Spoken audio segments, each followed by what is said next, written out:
Hi, Weather Joey here with your bottom of the South Island weather recap and forecast. That sounds very enthusiastic. For Monday, February, with an R, 10th, 2025. It's a beautiful sunny day, but it is cold because February 2025 has been all winter, non-stop winter from day 1 of February. So we went over it last forecast, which I think was right around February 1. So we'll continue on, do it with a little recap on what's happening there. But before that, as always, I'd like to thank and acknowledge the first peoples of this land, from North Saanich out to Suka and beyond, for allowing us to live, work, and play on their beautiful traditional territories, to exist here. We honor them and their ancestors. I honor them and their ancestors, Aichka, for allowing us to be here, and will continue to, as long as we are here. So let's get back into it. This is for my friends out there.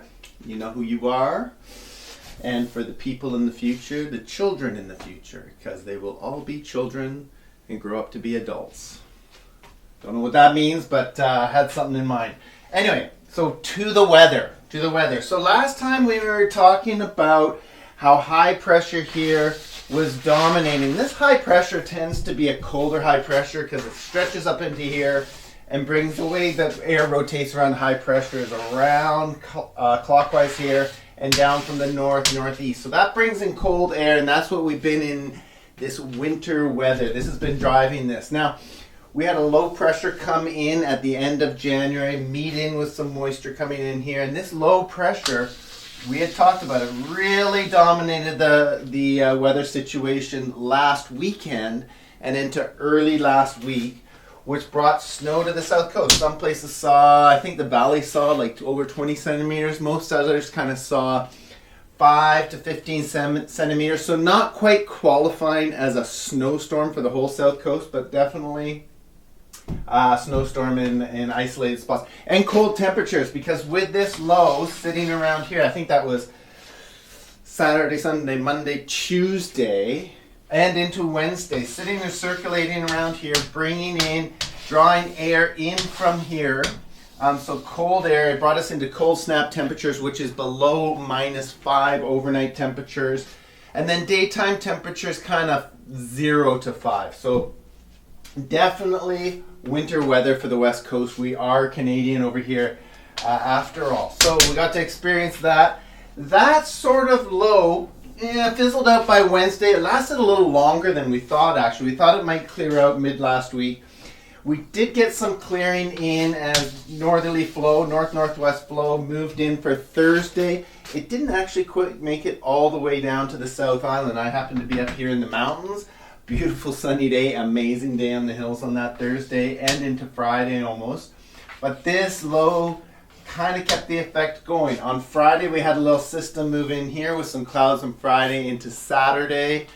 And this flow continued on a north-northwest with enough moisture to bring low cloud for Friday, Saturday, and on into yesterday, Sunday. Although by Sunday it had started to clear up.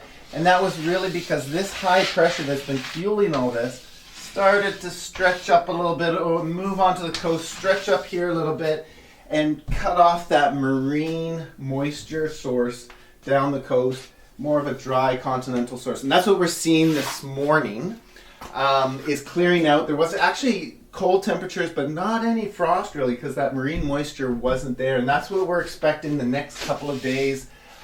Let's see, cold weather, back to cold snap weather for today, Tuesday, Wednesday, so we're talking the next couple of days into Thursday. Now, we had been seeing the models forecasting the low to come in here and bring some snow maybe to Oregon and Washington low areas. It looks a little warmer than we thought. We thought it might stretch up and affect us up here with some cloud and maybe even some light flurries and things like that. It looks like this is going to stay to the south of us. And this sunny weather will continue around our south coast for Thursday and into Friday. We may see a little bit of cloud from that. Still uncertain about that, but no weather definitely.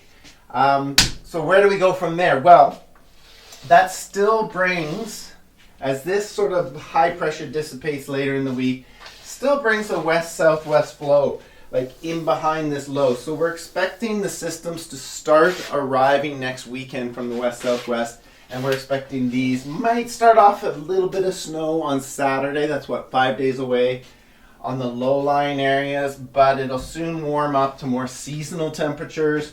Snow for the hills is good news, rain down below, and a tendency for this west-southwest flow into next week. But we've got activity going here this way, so this is low pressure gets back in by mid-month, low pressure gets back in up here and is fueling this. But we're watching the potential of high pressure to build in next weekend and early next week. So that's, this is long range stuff, 7 or 8, 9 days away, building there and maybe pushing this storm track away from there for the latter half of February. We're not sure. Right now we have some of the storm track starting up by the 15th, but we'll see where it goes from there. Whew! Got that all out, and I didn't even get my bubbly cracked. Bubbly, brought to you by Michael Bublé. Okay, friends, thanks for tuning in. Thanks for being a part of my life and allowing me to be a part of yours. Anyway, I hope this helps out. And as always, may the forecast be with you.